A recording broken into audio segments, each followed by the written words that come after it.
Namasté les divines et les divins. Voilà votre nouvel horoscope pour la semaine du 15 février.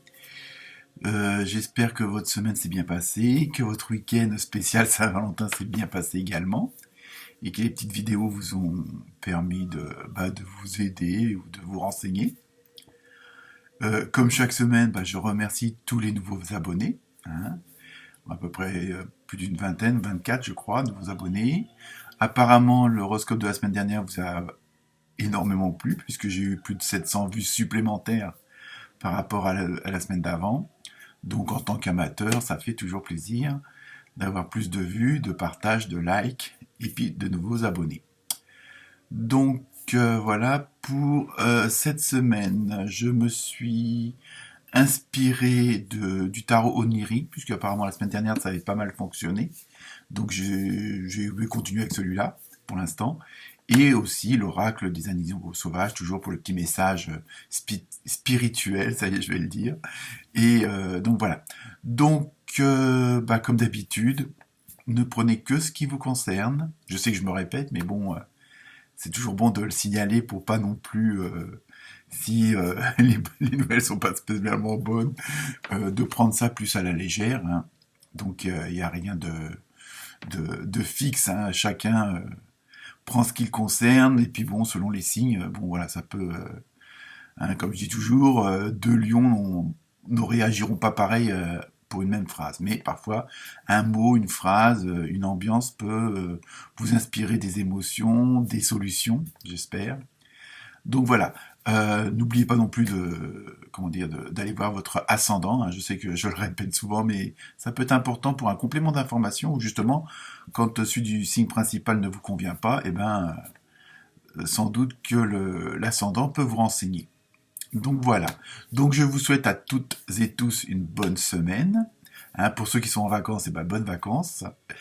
Et profitez-en pour vous ressourcer, pour reprendre des énergies. Si vous pouvez profiter de la nature où que vous soyez, faites-le, parce que je crois que c'est un des meilleurs remèdes pour garder le moral et la santé. Ça paraît pas comme ça, mais ne serait-ce qu'enlacer un arbre, marcher dans la campagne, ça fait beaucoup de bien à votre corps et à votre esprit, et surtout à votre âme. Donc voilà, je vous souhaite une bonne écoute pour les prévisions de cette semaine, et à très bientôt, et encore merci beaucoup. Namasté.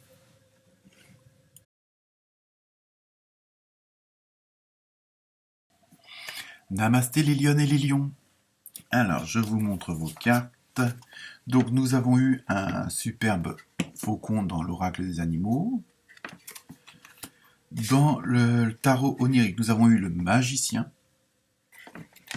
Nous avons eu le cavalier de denier. Et pour terminer, nous avons eu le 2 de bâton. Voilà.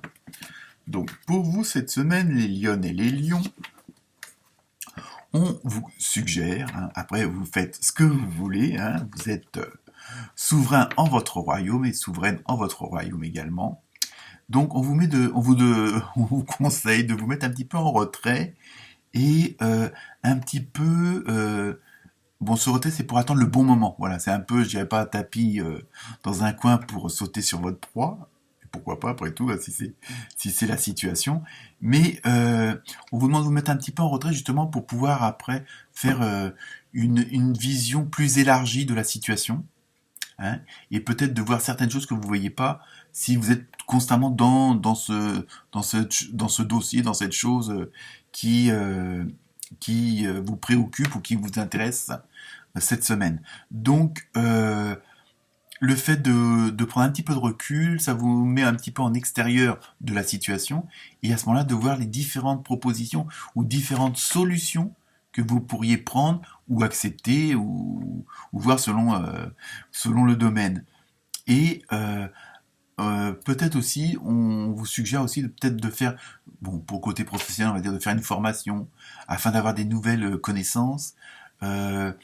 Peut-être de prendre conseil, pour d'autres domaines, que ce soit la famille, les collègues ou autres, de peut-être prendre conseil à l'extérieur de quelqu'un de confiant, mais qui soit pas vraiment dans ce dossier-là, en fin de compte, pour voir un peu un peu, comment dire, les choses de bon sens. Parfois, on est tellement plongé dans l'action de ce qu'on veut faire, ce qu'on veut avoir, ou ce sur quoi on a mis son but et son dévolu, et on ne fait pas attention à ce qui pourrait entourer et qui pourrait venir entraver ou qui pourrait nous faciliter la tâche ou le travail, quoi. Donc, parce que en plus, on a l'impression que vous exprimez pas toujours toutes comment dire, vos pensées. Et parfois, ça peut être aussi un frein à l'évolution de la situation. Si vous dites pas, bon après, il y a la manière de le faire, de le dire, c'est toujours pareil. Mais surtout qu'on sait que les lions et les lionnes, vous pouvez être assez virulents. Et je blague. Et donc, on vous demande à ce moment de traduire vos pensées en action. Donc peut-être que ça aussi, ça peut être fait partie des solutions, comment dire, des nouvelles actions à faire afin de peut-être d'aller plus vite et mieux, hein. Et par contre, même si vous pouvez prendre conseil auprès de gens, de personnes extérieures, ou bon, ça peut être une recherche sur Internet, hein, tout simplement. Mais ce que vous avez envie de faire, donc bon, déjà de l'exprimer, pour que ça. Mais en même temps, on vous dit, faites-le vous-même. Comme on dit, on est toujours mieux servi que par soi-même. Et peut-être que ça aussi, ça vous fera gagner du temps. Ça vous évitera peut-être que ce que vous avez demandé de faire à quelqu'un d'autre, que ça soit mal fait ou pas comme vous le vouliez. Donc voilà, donc cette semaine, on prend un petit peu de recul, on étudie les choses, on se renseigne, et après, on fonce et on y va. Voilà pour vous les lions et les lionnes pour cette semaine. Namasté.